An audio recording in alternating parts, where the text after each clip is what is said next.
ಇತ್ತ DCM DK Shivakumar ಅವರು ಮತ್ತು ಅವರ ಸಹೋದರ ಡಿಕೆ ಸುರೇಶ್ ರಣತಂತ್ರವನ್ನ ರೂಪಿಸಿದ್ದಾರೆ ಎನ್ನಲಾಗ್ತಾ ಇದೆ. ಹೈಕಮಾಂಡ್ ಮುಂದೆ ಪಟ್ಟು ಹಿಡಿಯಲಿದ್ದಾರೆ ಡಿಕೆ ಬ್ರದರ್ಸ್.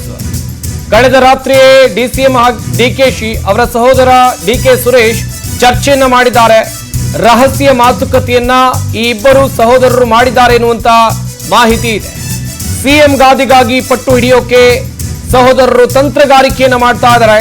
ಹೈಕಮಾಂಡ್ ಮುಂದೆ ಒತ್ತಡವನ್ನ ಹೇರೋಕೆ ಗಂಭೀರ ಚರ್ಚೆಯನ್ನ ನಿನ್ನೆ ರಾತ್ರಿಯೇ ಮಾಡಿದ್ದಾರೆ. ಮಾಜಿ ಸಂಸದ ಡಿಸಿಎಂ ಡಿಕೆ ಶಿವಕುಮಾರ್ ಅವರ ಸಹೋದರ ಡಿಕೆ ಸುರೇಶ್ ಮತ್ತು ಡಿಸಿಎಂ ಡಿಕೆ ಶಿವಕುಮಾರ್ ಅವರು ಚರ್ಚೆಯನ್ನ ಮಾಡಿರೋದು.